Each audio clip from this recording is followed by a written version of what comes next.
So this week's exercise is going to be a chest supported pull down. Now there's a lot of benefits from this. One of them being that it's going to make it easier to stabilize the upper torso and not have to worry about hyperextending or flexing as much. You still have to be conscious of what you're doing muscular wise, but at least you have something that's going to make you aware of that torso position. So what you're going to want to do for setup is you're basically going to want to set it up so that your lats, okay, are going to be, or these iliac lats are going to be in line with your upper arm and through the cable. So your bench angle needs to be set up for that. So if you have to bring the bench further or closer, adjust the incline so that you are within your active range of motion. What you don't want to do is set this up so that the cable is pulling you out of your active range of motion by pulling you that way, okay? That's going to turn this into an upper back and like pec exercise to initiate it, okay? What you really want to do for this then is go through all of our lat-based cues, which is going to be dropping down, depressing that shoulder, and then driving the elbows down. A mistake that sometimes people make as they get here is they become too hyper-focused, and that actually restricts their range of motion. So we are driving down, but at the bottom here, you are going to be trying to take this whole shoulder girdle back, and so you are going to have to flex the biceps a little to complete that range of motion. Now this exercise focuses mostly on the iliac fibers, these long fibers that go along and attach almost out to the side of that pelvis.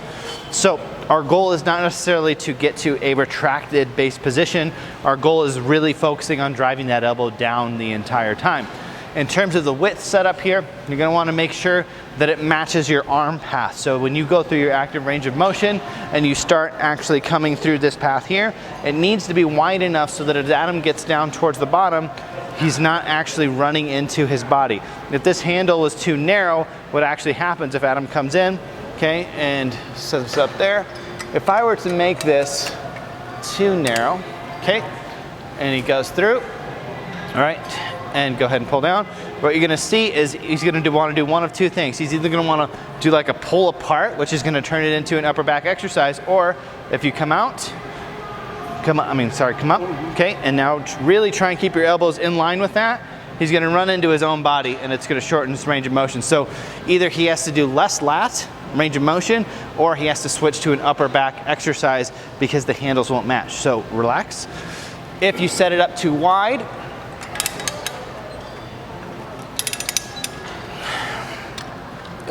okay. All right, if we set it up too wide, it's gonna kind of turn a little bit more into this, right? And it's really gonna make you wanna flare those elbows out. Again, turning this into an upper back exercise. Not that you couldn't do this as a chest supported upper back exercise, but usually when we're training upper back, we actually want to extend that thoracic spine a little bit and advantage those like teres and rear delts and stuff and those scapular retractors a little bit more. So this really isn't going to be advantageous for that, right? So in this position, you know, some people like they'll do exercises like this, and in reality with the lats, we're meant to use the rib cage. So we want that lat to come around the rib cage so it gets more of a stretch, because it's impossible for me to stretch my lat more this way unless I rip it off my body, right? The only way to stretch my lat more is to wrap it around the rib cage and then use that rib cage as a fulcrum to actually do this. And if you were to think about monkeys flying through the air like this, that's how they would do that. It's my best monkey flying through the air impression. Sorry. It's not show business. We don't have special effects for that. I only come with the body hair. Other thing with this is when you do this movement, it is going to be important that you want to use basically a neutral grip, not necessarily because the neutral grip is affecting anything here, but when people do this, they tend to drive the elbows out, right? So this just serves as kind of a guide to let them know that they're going to be driving their elbows down. You can watch the exercise library for all the cues for this exercise for execution, but some people will naturally go to this in the stretch, and usually that is because as you get up to here, our lats are slightly on the inside of that humerus, and so what'll happen is the shoulder will continue to go even though the lat is no longer lengthening. We're just kind of rotating around that lat point. So our stopping point is the end of the lat without doing this, okay? And so the temptation is to come up here and kind of relax that shoulder musculature and pronate and internally rotate at the top. We want to avoid that in this instance if we're trying to keep tension on those iliac fibers of the lat. Another setup option for this, if you do not have the prime long bar to be able to individualize your width, is to use an adjustable functional trainer.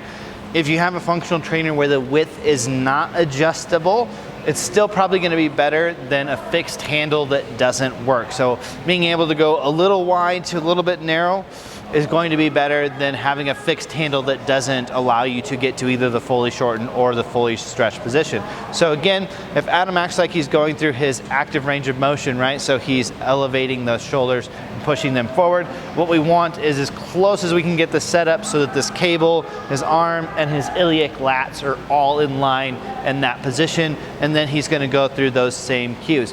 A few other things that I will mention about this that I didn't on the other one is as you're getting to this position, if you have trouble doing this, you can actually think as you're getting here of almost like you're trying to push your chest into the bench a little bit. If for some reason you don't like your face being in the bench, still use this. The most important thing is our chest is on there, but you could use a yoga block or something like that to put yourself up if you are a shorter person on a longer bench and you want to be over the top.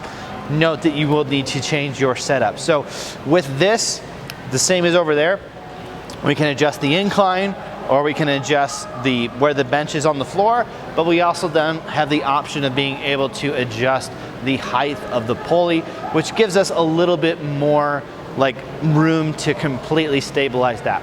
Another thing is as you do this, if you do it significantly heavier, the nice thing about a functional trainer is usually I can get a fairly vertical pull.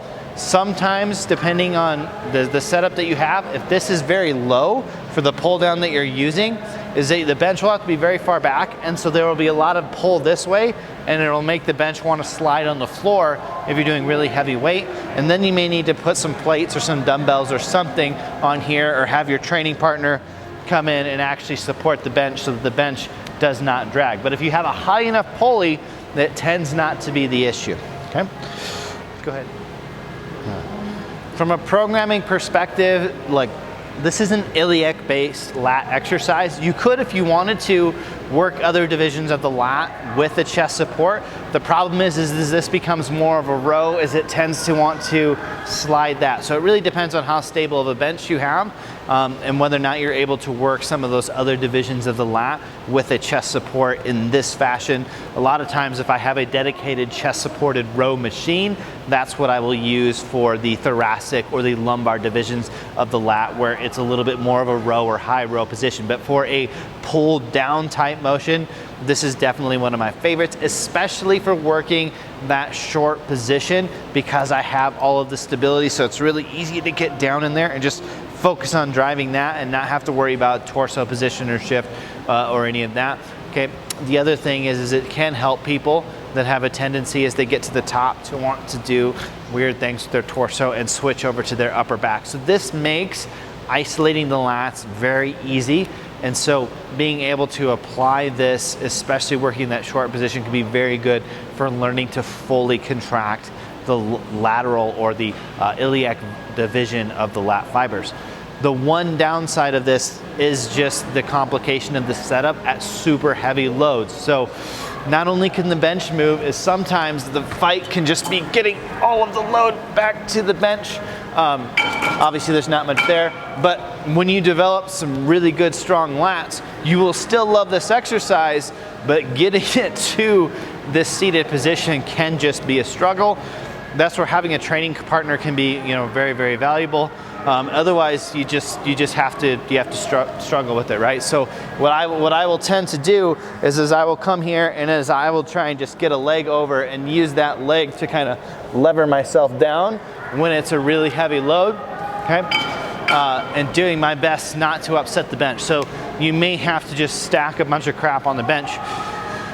If you have a version of a bench where you can actually lock this out, that's going to be the most beneficial because you can literally fix this in space.